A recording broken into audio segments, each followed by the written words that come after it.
T-minus 1 minute.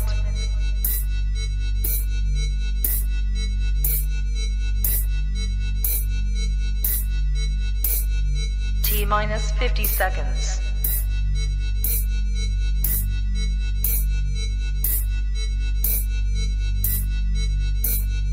T-minus 40 seconds.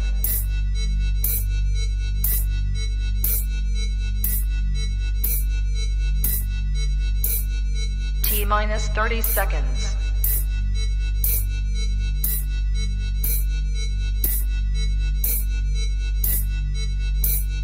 T-minus 20 seconds.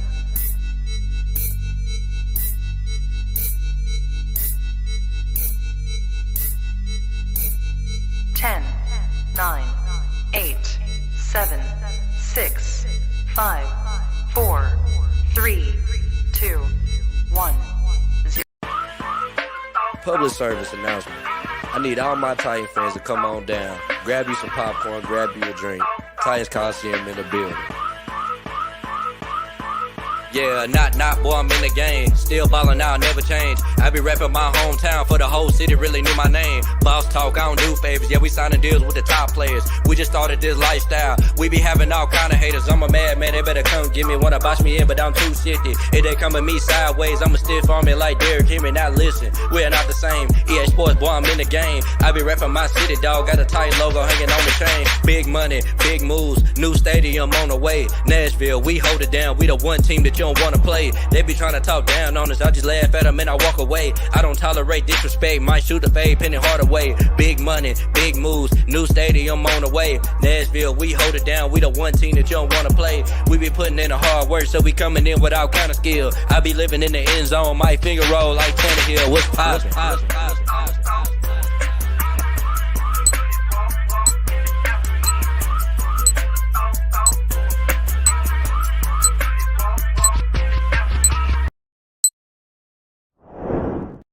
Yes, sir. What's poppin'? Welcome to the Titans Colosseum podcast, man. You already know who I am. Yo, Firestone, what's poppin'? Man, I'm good, man. Got a special guest in here tonight. Got a bold prediction for us, so we definitely excited to hear this optimism and where it's coming from and see if we're going to be on the hype train with them or are we just going to hold off and push on the brakes a little bit. But, man, I'm excited for tonight, man. Man, look, man. Hey, we got family in the building tonight, man. He don't need no introduction, but hey, we gonna hook him up, man, because that's what we do around here, man. You can catch him on Cast It to the King podcast, man. And man, like I said, he don't need no introduction, man. Y'all give it up for the Milker Man himself, Josh Milker. Yeah, glad to be here, man. Yes, sir. Yes, sir, man. We got to get to it, man, because you were rare form, man.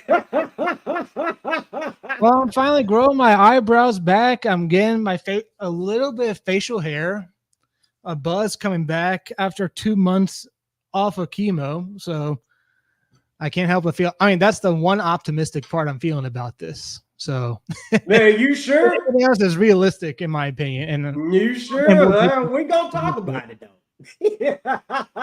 We most definitely gonna get to it, man. But hey, before we do, man, shout out to everybody watching tonight, man. Shout out to CJ, Corey, Julie, Angelica, Steven, Demetrius.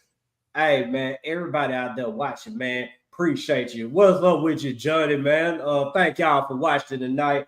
Y'all make sure y'all like, share, subscribe, tell a friend about us, blah, blah, blah, this, that, and third. This episode is being brought to you by LionsDenBeardCollection.com. Use the promo code Colosseum to get 25% off. And also head over to SunnySmilesCoffee.com. Premium freshly roasted coffee.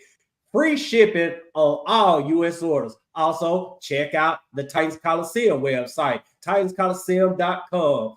Never miss a live show, press article, or breaking news. Make sure you tune in to this show and all our social media accounts to keep up with any future giveaways we got going on. Also, make sure you head over to that group on Facebook, man, the Two-Tone Militia, man. You know they gonna keep it funky with you all the way through and through, man. Two-tone Militia over on Facebook, man.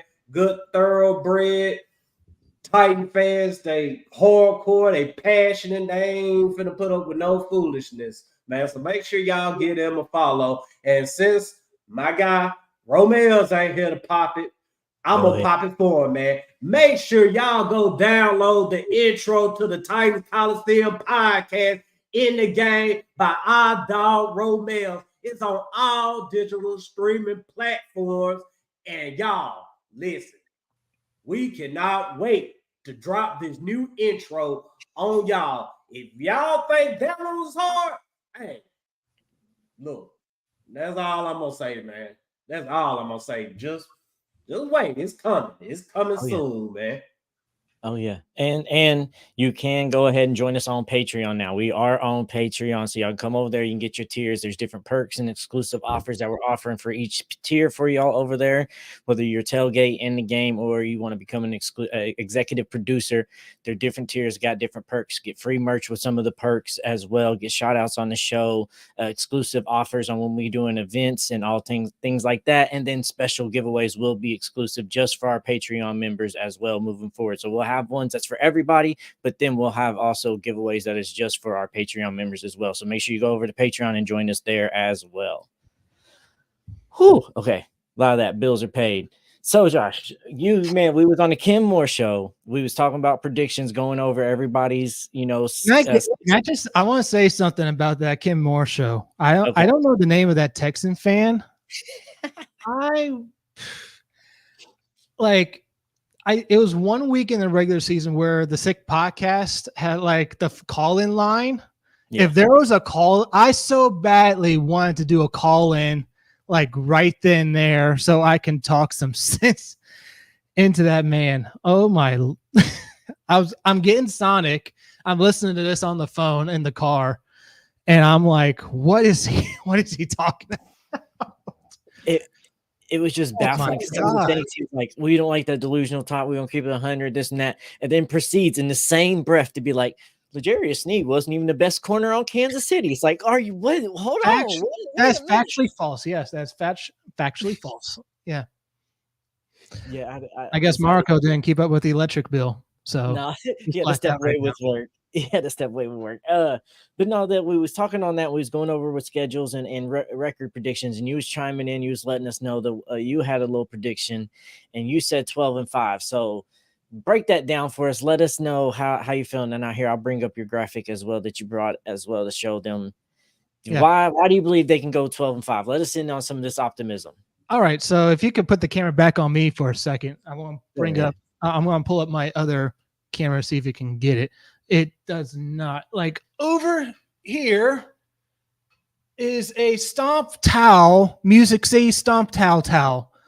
Just so folks can wonder how much of a fan I am of the Tennessee Titans. I got that towel back in 2008 when Lindell White famously stomped on that towel with Keith Bullock, or was it Javon Curse? I can't remember, on the sideline. So I just want everyone to know that right off the bat about anyone question my fandom, especially the last 2 years, saying you're not a fan for predicting we were going to miss the playoffs in 22 and last year, and especially with the records I said in 22 we were going to go 8-8. We went 7-9. For 2023, I said we're going to go 5-11. We actually went 6-1. So I'm just one off compared to those 2 years.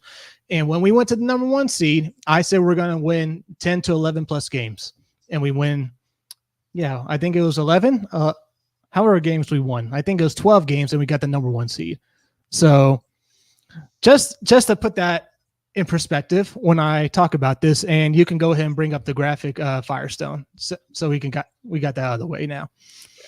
So with this graphic week by week, just to have a little a little history lesson from last year's games. Do you know how many games do you remember how many games we lost by 1 point? So what, maybe 4 or 5? 7 or something like that. It's around that, and I'll count them all for you. We lost to the Saints by 1 point. We lost to the Oh shoot! I should have never said. Yeah, now I look foolish. That was the only game we lost by 1 point. I meant one score games. How many one score games we lost? It's about 7 to 8. Yeah, for last year. So now you put that in perspective with the prediction that I have for 2024, week by week, and I'll read off these bulletin points right as I'm reading this. First point, and I listed here all the games against the rookie quarterbacks. We are not losing. The first week is going to be Caleb Williams versus his first time seeing this new Denard Wilson defense. And you best believe with Cheeto and Roger and Sneed, just those three alone covering the corners, covering the wide receivers and giving different looks to Caleb Williams, this could be the actual lookings of what Jameis Winston almost went through with his first game against the Titans. I'm not saying his first throw is going to be a pick six. Now that would be sweet if that was the case, but probably highly unlikely that's going to happen. And then you look at the other games versus the rookie quarterbacks, the Patriots. Do we all really believe the Patriots are going to tuckle with us this year? No. By the time we play against the Minnesota Vikings, I'm forgetting. Yeah. Michigan quarterback McCarthy. McCarthy. JJ McCarthy. He doesn't strike fear in my heart. And even if he's not playing, we really gonna be worried about Sam Darnold losing to Sam Darnold as quarterback? No, just no. Forget about that. How the Titans roll, man. So if it was last year, I don't know.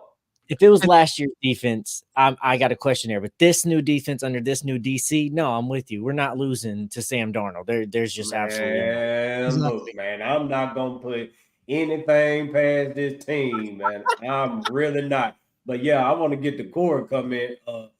It's crazy how if any other team made the moves Brand made, they would say they are contenders. Yeah, and I was just having a talk about that with a Texas fan earlier this year. Yeah. That's my thought process into this prediction. Yeah, man. Like I was saying, I was having that talk with a Texans fan earlier, and I was just telling them, like, look, I'm not really mad about people counting us out right now. I mean, we were 6-win team last season.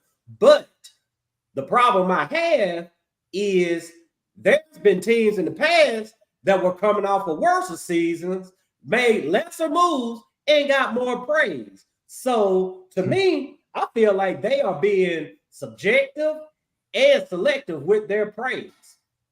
Yeah. I mean, you even saw what Jeffrey Simmons has said too. One primetime game, week 5 bye. Okay, that's how we're gonna do it. Like they constantly do this. And I'm with y'all. The fan part of me was like, why y'all want to do this? But you got to kind of look and step back a little bit. Like, all right, we haven't really been performing too well. We have been kind of the team that ain't been that interesting to watch under Variable. In the past 2 years have been really bad. So we got to kind of earn that spotlight back. If anything we learned from last season, from those Thursday night football games, is teams usually don't perform how we thought they was going to perform. And last year, Thursday night games was horrible. So they're trying to get better primetime games. And we just now have to earn it. And I think that we're finally going to earn it now. After this year, after we show we can be more exciting and more fun to watch, and they want to give us some more primetime games.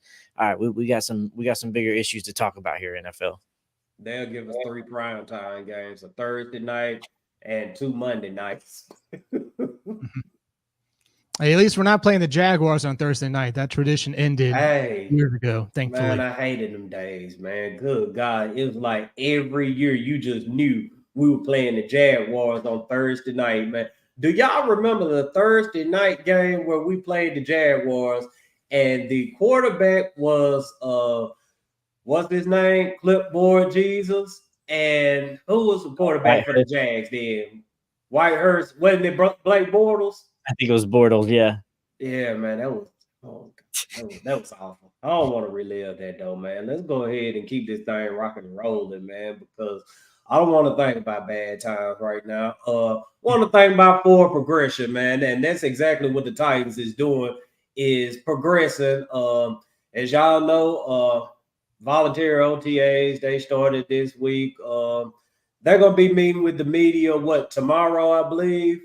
And one guy that, I'm interested and seeing out there is the rookie Trevor. Here we go. I'm not even gonna try to say it. I'm still tongue twisted about that. But I want to see Big Sweat, man. I want to see, how's he doing? Can he get through, a full practice, even though it isn't padded? It's still gonna be full practice. He's gonna be running around doing everything that they require him to do and all of that. But Firestone, who are you interested in seeing this week?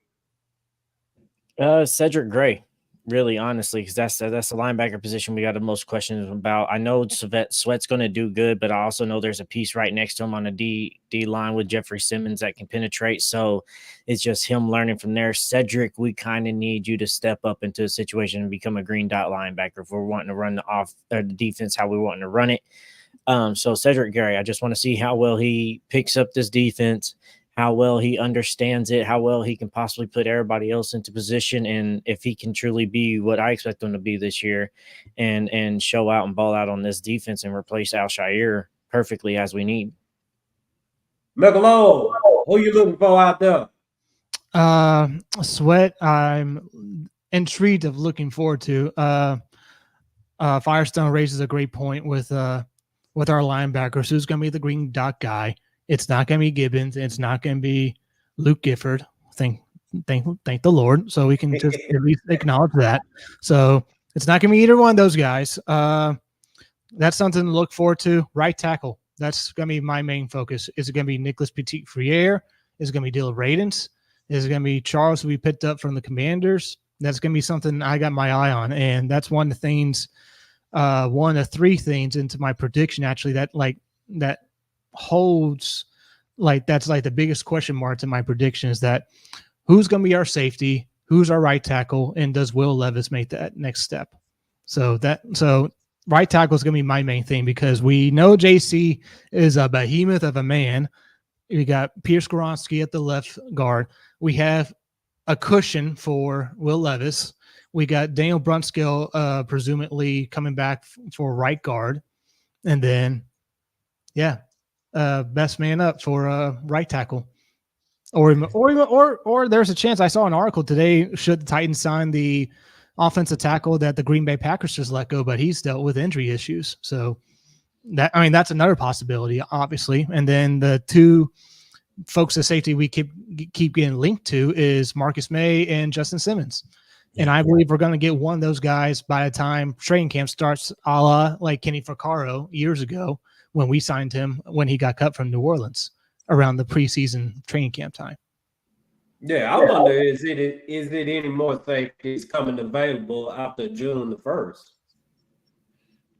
Yeah, I really don't see any, but also don't see the need getting any better either. I think that's what Simmons and May might be holding out as somebody comes into training camp or something, maybe an injury, and this market jumps back up. But it's not really fluctuating any for them. It's pretty much stayed exactly where it's been since before draft for them. So I think once OTAs and training camps go, they're going to get too eager and their agent's going to be like, hey, you got to get in here. You got to start learning the system. We can't wait forever. So once those the training camp, because OTAs done started for us now. Once training camp comes, I think June 6th to the June 8th one, I believe is what it was. Once we get around that point, I think that's when be the latest point we see the safety sign. I don't see them signing. I see them being signed before that point. Whether it's with us or somebody else, they just can't hold on too much longer. They got to get into a team. They got to get into the facility. They got to start training, got to get that playbook. They got to understand what's going to happen. So they can't wait too much longer. Yeah, most definitely. But yeah, man, let's talk a little bit of Will Levis, man, because truth be told, all eyes on him, man. And I feel like they centered this all season around seeing if he's the guy.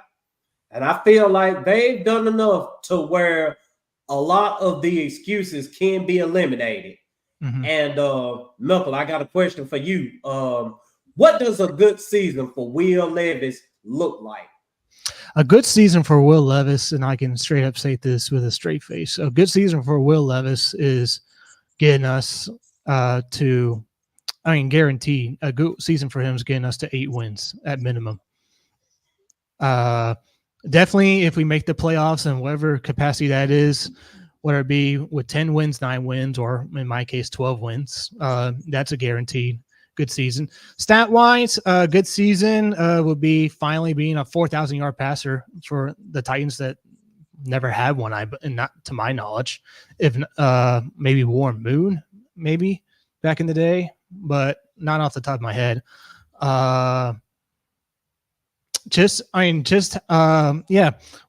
Will Levis cannot be the reason we lose games, just like the majority of his stint was last year. There wasn't one game that you can point to and say, if he didn't make that throw, or there wasn't that one game you can point to and say he was the sole reason we lost. Like he doesn't have a Ryan Tannehill Cincinnati Bengals moment last year. Like you can't, not that I'm aware of.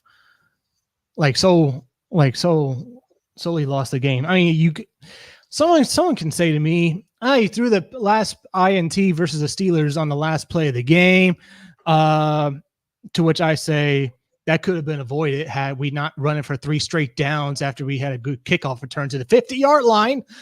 That's neither here nor there. I already ranted about Vrabel with this Jaguar compadre, telling him like 30 for 30 style of what happened in Tennessee, to which he thought we weren't giving Derrick Henry the ball enough. And yeah, he had this whole assumption of what we were last year, which complete opposite compared to what he thought. So public perception. But yeah, Will Levis definitely going to be under limelight. Only the one primetime game. Funny enough, it's against Miami again. So Jalen Ramsey, don't get your head torn in half like last time.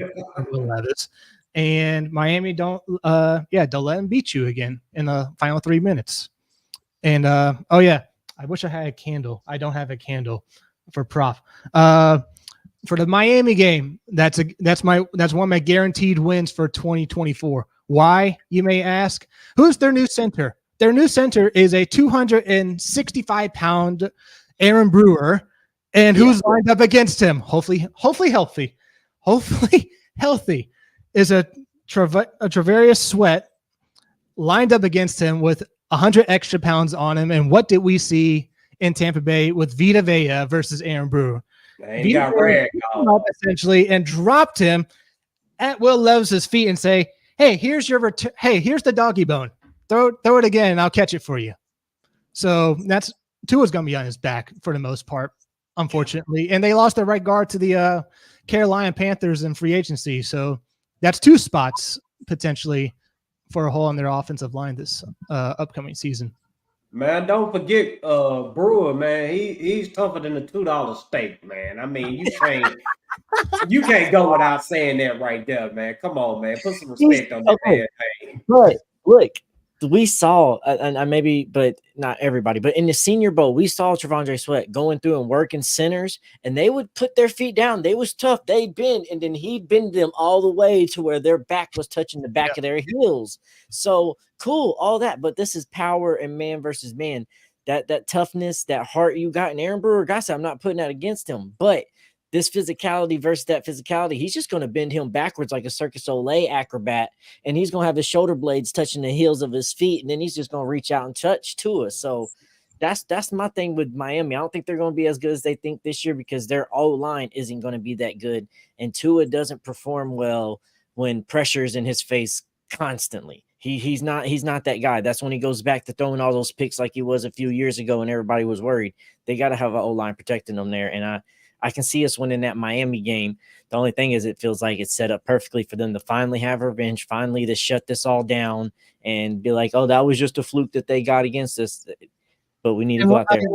To which I have to push back on that for anyone that says we're going to lose Miami. Oh, it's perfectly for a revenge game.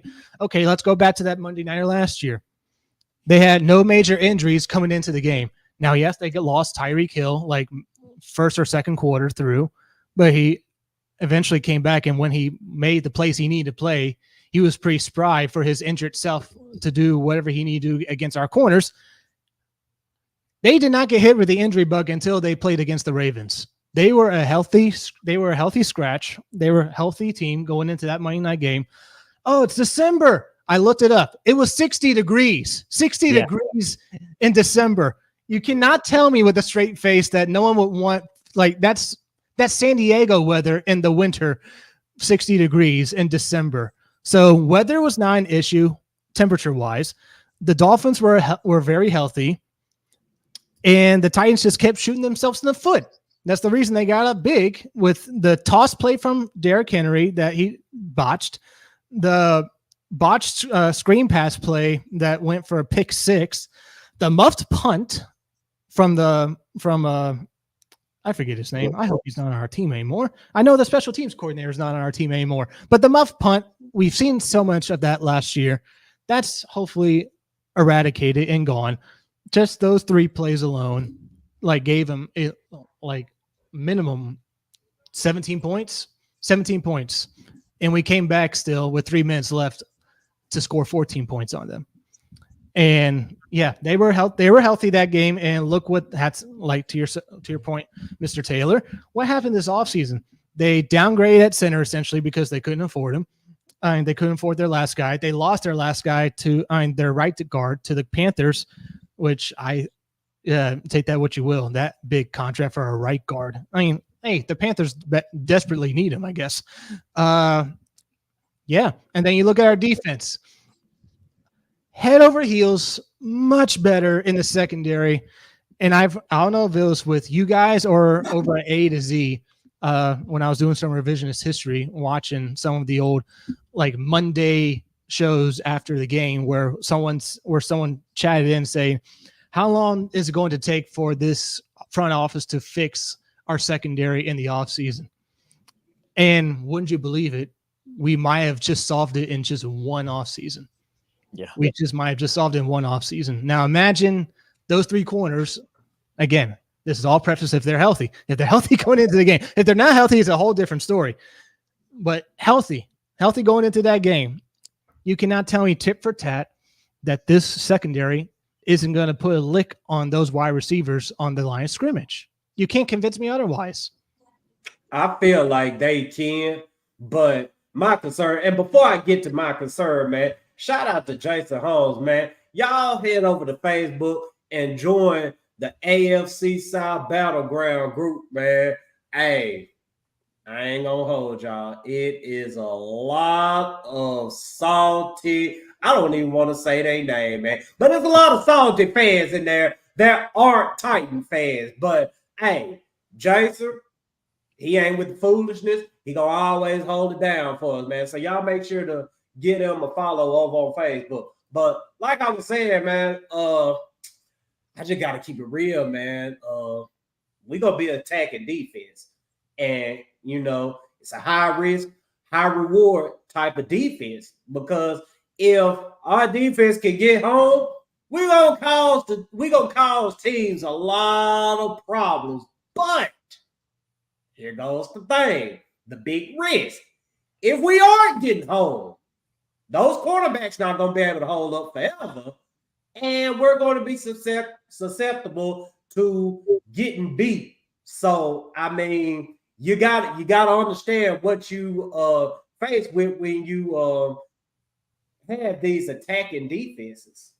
Okay, but now remember though, L'Jarius Sneed locks down Tyreek Hill, so we ain't got to worry about Tyreek. Sneed, just follow him. You just go with him. Whatever side he's on, you're on.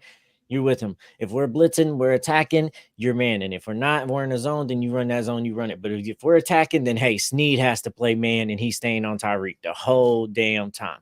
Now, Cheetah Bay, all you got to do is, hey, Cheeto, handle Waddle. Handle Waddle. McCurry has to handle OBJ. You can do that, bro. Just make sure every throw is going to have to be Cheeto on OBJ. That's just my opinion. I put Cheeto on Odell Beckham in my opinion. That's just me. Odell is younger or older, so he's not as fast. And he's taller than Roger. He's taller than Roger. All of them are, though. All of them are, bro. They're all about the same height. So regardless, Roger's in that situation. So. And there's a lot of times where Odell takes plays off now, especially during the regular season. He's trying to make sure he's still good there for the postseason. So there's a lot of times in regular season that Odell ain't going out there as hard as Waddle is, who's out there trying to compete, show that he's the best wide receiver on that against Tyreek Hill as well.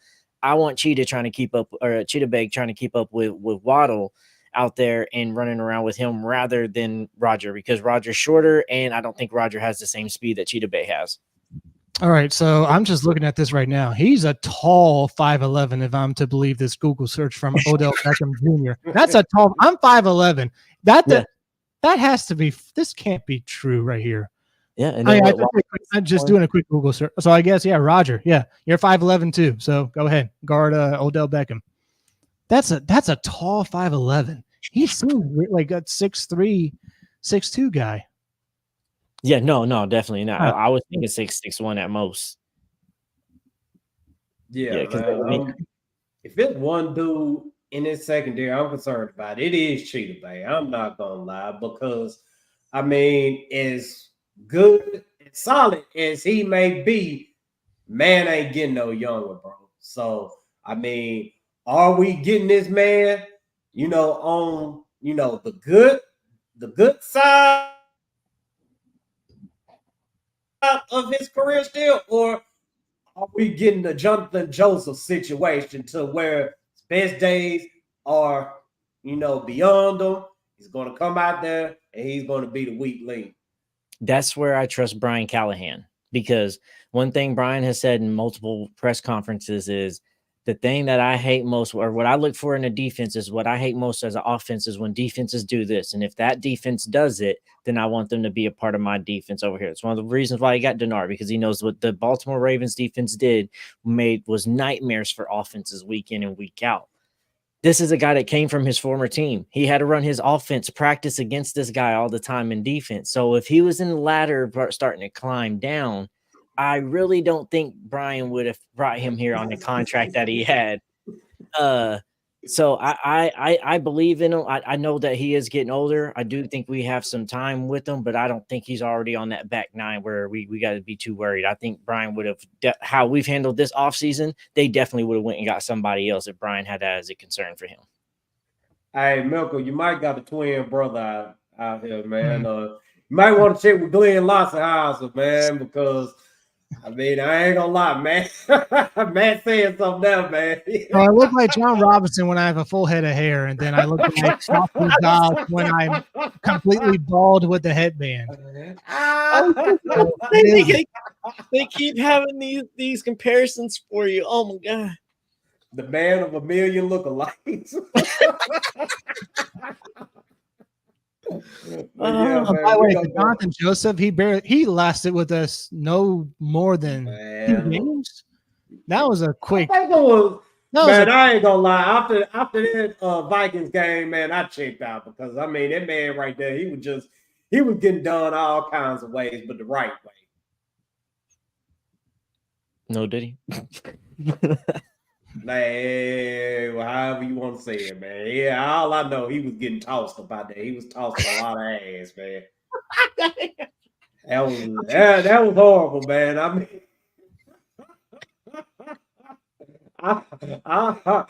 I can vividly see that man getting beat by Justin Jefferson. Justin Jefferson, the whole 7 yards ahead of this man. He started trying to run. He couldn't do anything against him, man. Bad, almost as bad as watching Christian Fulton get ran over, catch a PI on himself, and give up the touchdown pass at the same damn time. How many times I see that shit from Christian Fulton's ass? I'm glad. Man, I'm glad I didn't see that Eagles. I'm glad I didn't see that Eagles game like that, man. I saw Traylor catch the ball in the end zone when he got, the concussion or whatever, man. But I'm so glad I didn't see that Fulton foolishness or whatever, man, because that right there, if I had seen that, man, I probably would have acted a fool in public that day. Yeah, no, definitely. So how much, because Josh, you got 12-5 on this. How much of like Will Levis is that 12-5 record reliant on, or how much of that 12-5 record is that reliant on Will Levis actually doing good, or just the offense operating? Like, is it Will Levis has to come out and be like generational talent for sure, franchise guy, or just a QB that doesn't lose the games? Well, for one of my points, I actually have on here specifically games where he could possibly light it up and just have a quote unquote good day, like fantasy wise, like a good day in fantasy terms. So that could be 300 yards, 400 yards, whatever you want to put there. At least over 300 yards passing and multiple touchdowns thrown against the Bears week 1 because there's no tape on this new offense for starters. There's no and then even though it'll be no loss, it'll be versus the Packers. The Miami game, the first matchup I say against the Colts when we were coming off that bye. Definitely against the Patriots, against a sus defense. I for some reason I just feel like the Vikings are a gettable game for that against that defense, and then I mean there's a whole bunch of more, but I don't want to get too convoluted with it. But it does include the last 2 games versus the Jaguars and Texans, where I think the offense is going to be full throttle, pedal to the metal kind of deal when we're trying to close out for a division and trying to see who wins it last week versus the Houston Texans, where I say in my prediction with the Texans is that last week will be flexed into a Sunday nighter, and both of us are going to be 11-5. Who's going to win the division and who's going to win the home playoff game?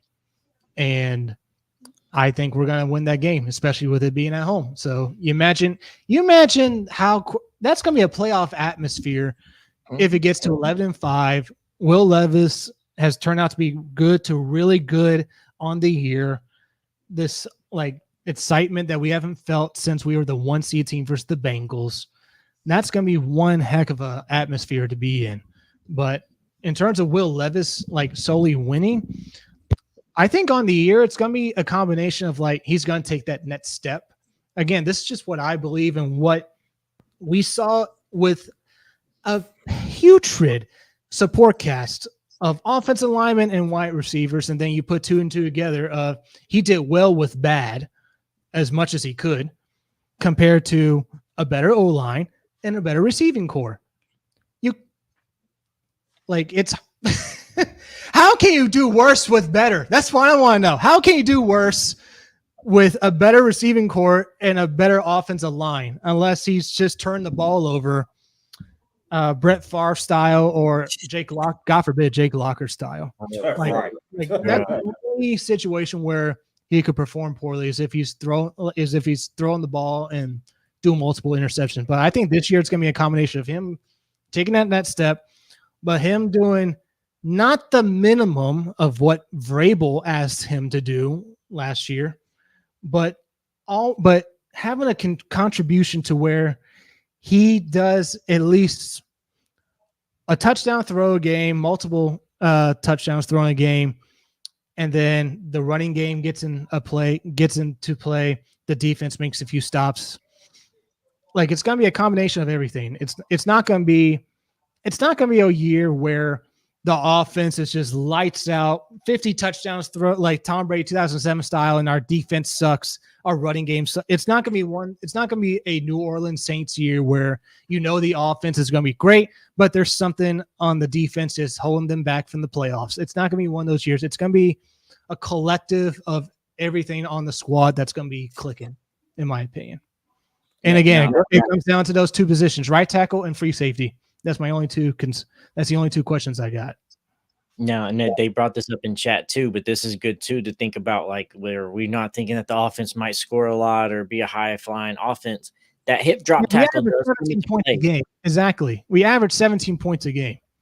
Right. So that hip drop tackle does come into play this year where, hey, we might get a bunch of 15-yarders now for bad tackling, or some people do be able to get through splits and get through holes because people are afraid of hip drop tackle penalties. So you could see the offenses start to score a little bit more this year when it comes to those situations if a lot of defenders had that in the back of their mind. So we could finally see a 30-point game from a Titans game, man. We finally might be able to see that again.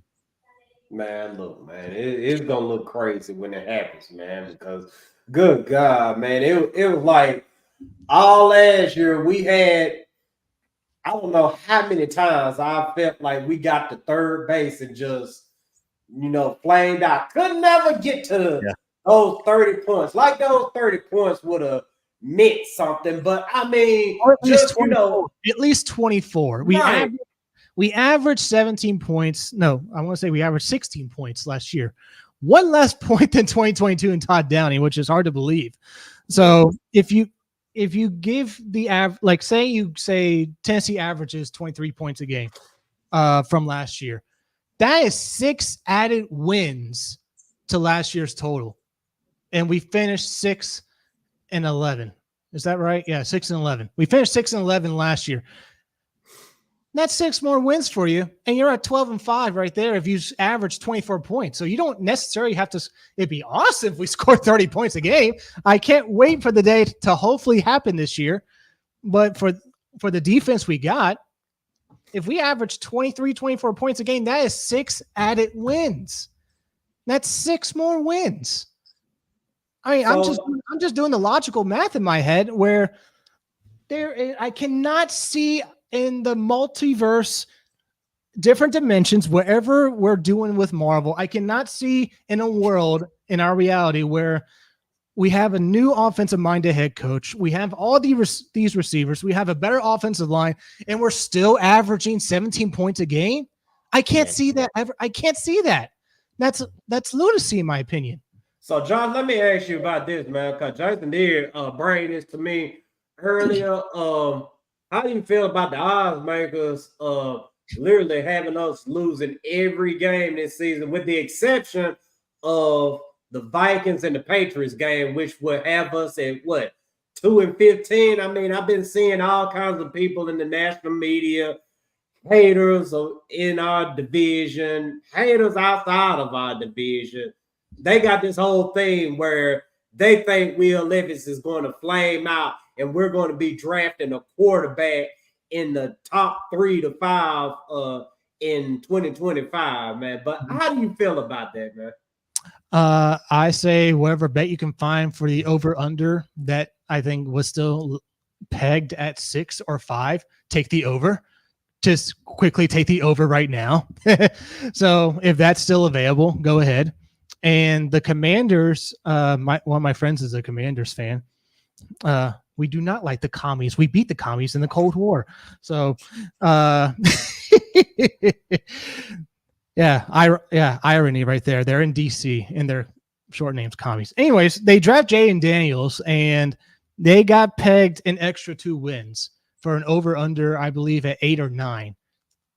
That, unless I am missing something, the Commanders didn't do that much in the offseason. They just got a whole bunch of ragtags from the Dallas Cowboys from Dan Quinn.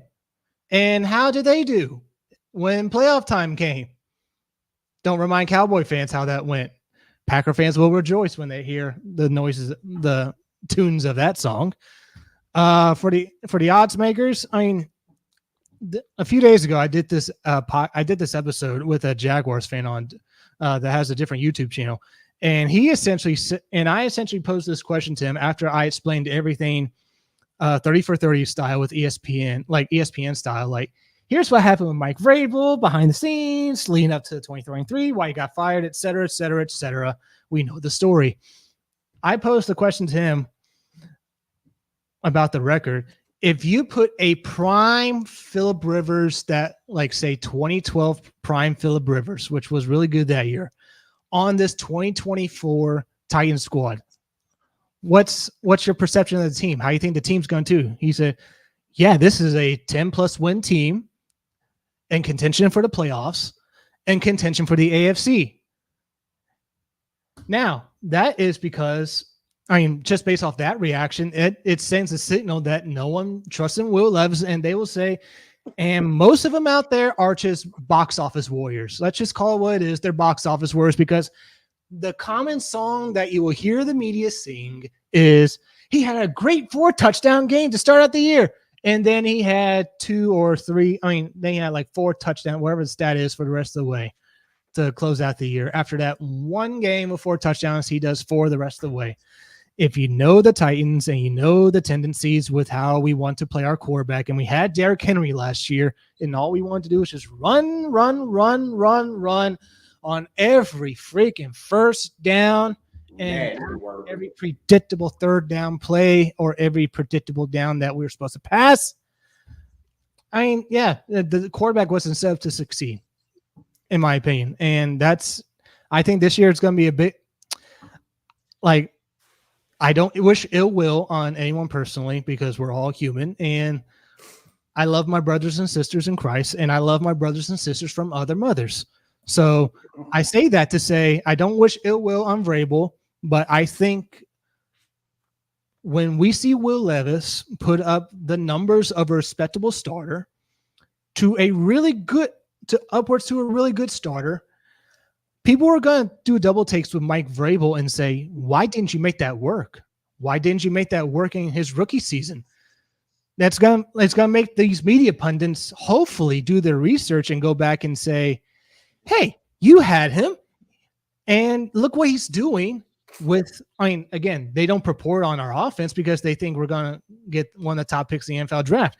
We can't possibly have a top pick if we don't have a good offense and good receivers. And when they see Will Levis do what I think he's going to do this year, they're going to do a double take with Vrabel before he gets a head coaching job and say, hey, what's your deal on offense? Like, what's with your offensive mentality? Like, why couldn't you make it work? And I think the owners know, based on interactions with Amy Adams and Rand Carthon, of what happened behind the scenes with that episode last year. But with Will Levis, he's gonna be really good. He cannot, like, again, logically, he did good with bad around him. He cannot do bad with good around him. I can't put two and two together logically as a fan. I just can't. So Josh, Josh, I'm glad you brought up the point about running the ball so much on first down, man. Hey, if y'all haven't checked out that interview Brian Callahan had on the Athletics YouTube page, y'all check that mug out, man. I'm telling you, man, a lot of great information. And he talked about his time in Cincinnati, and he had mentioned, situations to where, they was looking very Titanish. They was run, passing on third down a lot. And Joe Burrow, he said something to the coaches about it, like, hey, like, you asked me to go out here and throw the ball on obvious downs or whatnot. I mean, it's not going to work out. Let me throw the ball more on first and second down. They started doing that, and that's when the offense started to progress. And I see a lot of that could go on in Tennessee, man, because one thing that they emphasize a lot is these players have got to be straight up with them. These players cannot be afraid to say what they like, what they don't like. And like I said, in that interview, Brian Callahan talked about it. He talked about, times where, the wide receivers was coming to them, telling them, like, hey, this route is working against this team, man. Dial it up again. And they would just continuously dial that play up, as opposed to here where it's been said by Will Levis himself. Feels like he's, just playing within the system. Playing within the system, just doing whatever, the system tells him to do, as opposed to, playing his game. Yeah, and you heard Brian talk about, like, we want to find out what they like, so that way when we go call plays, we can call plays that they like in moments, rather than we think this play is going to work on a 3rd and 15 or a 4th and 2. What do you feel comfortable running at a 3rd and 15 and 4th and 2 that you're going to think work? And we can come together and be like, okay, you feel comfortable with this, I feel this work. We've got a common goal of that. And we've seen that so many times. So I hear people complain about it. It's like, hey, well, why do you want to do that? Just run what you want to do, run your offense. The coach don't need to say this, that. We've seen how many times players come to the sideline. Nick Foles, hey, you want to run Philly special? Hey, Patrick Holmes comes to the side. Hey, you want to run corn dog real quick? They ask these guys, they talk to these guys so you can know. And that's some of the best coaching that happens, is when you know what your quarterback likes to run. And if your quarterback knows what the offense altogether likes to run, that's why you have those conversations, because the QB is so in tune with the team. He knows what routes the wide receivers like to run. He knows what blocking schemes the O-line likes to block with and what sets them up. So he can tell you, like, all right, hey, yeah, let's run this. I really feel like in this moment the team can do this. And I think Brian and Will can have that camaraderie. They seem to do so well. They talk well. Brian's willing to listen. From so many people we've had talked to, and even when we had Colton Dowell on here, he talked about how Brian and the coaching staff that he has around there are such good educators. They don't just educate, know what they're talking about. They make you actually be interested in what they're talking about. So it can't go anywhere but up. We're going to know this year if Will Levis is the guy or not. And I believe he can be, because everybody was out on him on college. But I saw that if you work with this guy, if you got the right coaching staff around him, this guy can develop into a damn QB, good QB for the NFL. I just didn't at the time want us to do it because I thought we was trying to win a damn Super Bowl or, go playoff contender in 2 years under Derrick Henry and D-Hop. And that wasn't the case. So we got him. He can still be sculpted into the QB that we needed or that we need. We just got to have the right coaching staff around him. And I feel like we do have that right coaching staff around him. He's powerful. He has touch. He has that it factor. He has that dog in him. He has that grit in him. Everything you want from a QB. He's a leader. Even when draft picks was coming, hey, I need their number so I can call them. Welcome to the team. Signing free agencies. Hey, can you send me over Calvin Ridley's number? I want to let him know welcome to the team. This and that. Those are the things we needed and haven't really seen from a QB in a very, very long time, if ever, especially with how the game has evolved now. So I'm sold in on Will Levis this year. I'm not sold like, oh, he's going to be the next face of the NFL or anything, but I am sold on that. This is the guy we got to put everything all in on, figure out if it's him. And now we know that if it ain't Will Levis, we still got pieces around that we can bring a young QB into and fix around, which I don't think that's going to be the case. But we've said that many times, like we can't bring in no young QB anyway. We're going to slaughter them behind this O-line. They got no talent to throw to. Well, all those are gone. So I believe Will Levis will be able to succeed and to lead this Titans team back to victory where we're supposed to be head of the AFC South, winning records. I don't see us having no more losing records now. It just can't be. We got too much talent on this team to go out there and have a losing record now. It's just not possible in my opinion. And see, here's where I'm conflicted at, man, because like I said earlier, man, I feel like they building this team up to where there's no excuses for Will Levis. Mm-hmm. But at the same time, I kind of feel like we putting too much on this man in one season. I mean, I get where people are coming from. Like, we surrounded you with all of this. We should see some progression. But at the same time, I feel like, the expectations may be too high. I mean, a good season, in my opinion, for Will Levis, don't turn the ball over. I'm not big into stats, but don't turn the ball over as much. Also, be smart with the football. I want to see you throw the ball away more when you have nothing. I want to see you taking your check downs whenever you need to take your check down. I want to see you live to see another play. Those are the things that I'm looking for. I'm not looking for 4,000 yards. I'm not looking for 30 touchdowns to 3 interceptions or any of that foolishness. No, just show me that you're growing as a quarterback. Because if you give me minimum turnovers, if you're playing smart football, guess what? Those stats are going to be there. People are going to see it when you cut on the field. They're going to see a guy out there that's willing his team to W's on a consistent basis if you just play smart. Yeah, and to build on that, like you're saying, for me, like last year was 8 touchdowns, 4 interceptions. So that's a 1-to-2 ratio. This year, I want to see a 1-to-4 ratio. That's what I want to see when it comes to touchdowns to interceptions. At bare minimum, I want to see a 1-for-4. That'll show me that you're taking better care of the ball. And then the other things, like you said, outside of stats, because so many people do have so much unreal expectation. Oh, if we don't go to the playoffs, he got to be done. Nah, that's unrealistic. If he don't throw over 4,000, nah, we want him to throw. But there's some guys out there, if he don't throw for over 4,000, he has to get off the team. And it's like, that's not the case. Yeah, didn't Sam Howell throw for 4,000 yards last year? Exactly. Yeah. That was brought up on the radio today, man. Look at all them yards he threw for it. Now he's in. And here's one of Shannon Sharp. And a whole bunch of empty calories. That's all that is. It's a whole bunch of empty calories. Yeah. Yeah, man. I mean, I understand it. Like, like I said earlier, we done surrounded this man with enough to where he could go out there and have a legitimate shot of doing his job, but you got to be realistic too. I mean, Yes. no one knows how these games are going to play out because just because Brian Callahan is pass first guy, likes to work a lot out the shotgun.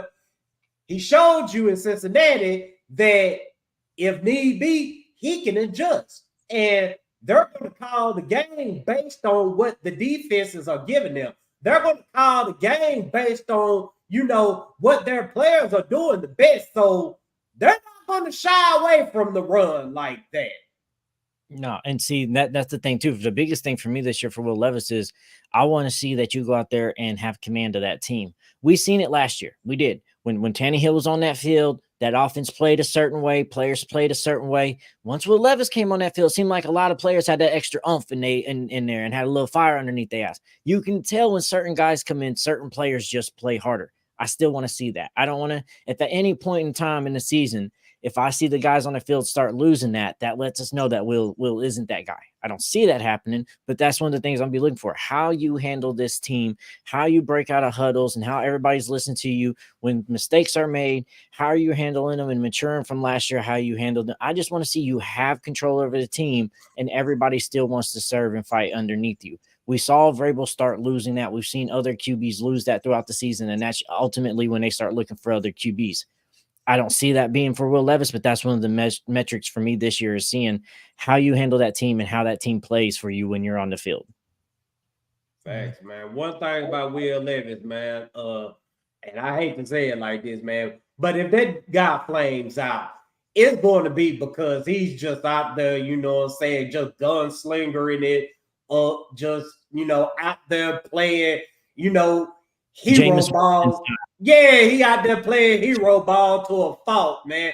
Because here's my thing about Will Levis, man, and I love this in him. This guy is confident. Let's just get that Go clear. ahead. There's only one Jameis Winston. Oh, Stop it right now. Stop that. But yeah, man, what I was saying though, man, is Will Levis is a highly confident guy, man. I mean, he really believes that he's the best guy on the field when he steps out there. He really believes that he's, the leader of this team. I mean, you can see it by the way he carries himself, just like Firestone said earlier.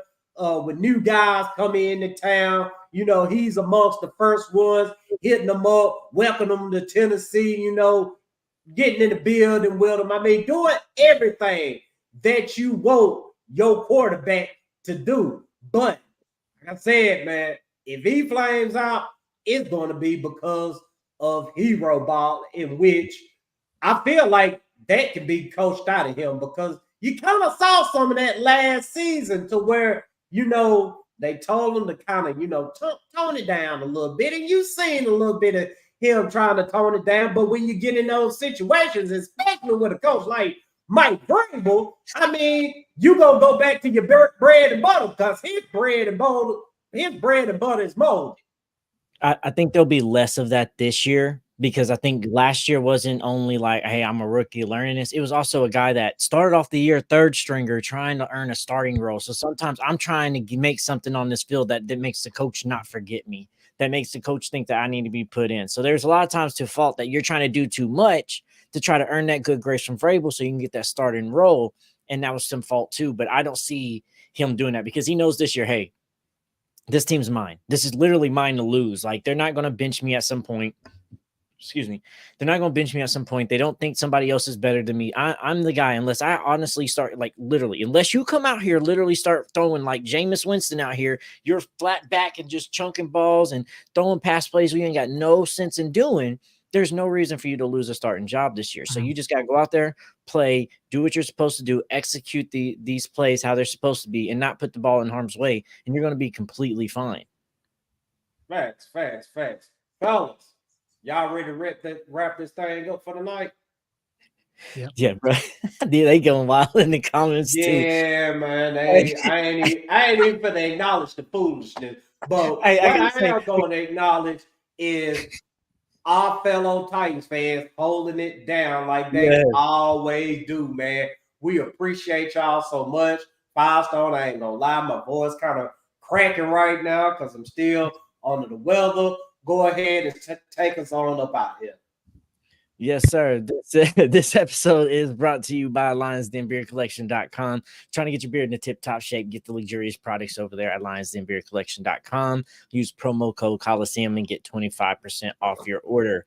As well as this episode is brought to you by Premium Freshly Roasted Coffee, SunnySmilesCoffee.com. Free shipping on all U.S. orders. So head over to SunnySmilesCoffee.com today and get yours. As well as check out the TitansColiseum.com website. We got free merch there, articles, press articles, blogs. You can catch every episode there, whether you want to check it out on video or audio podcasts. You can catch it all there.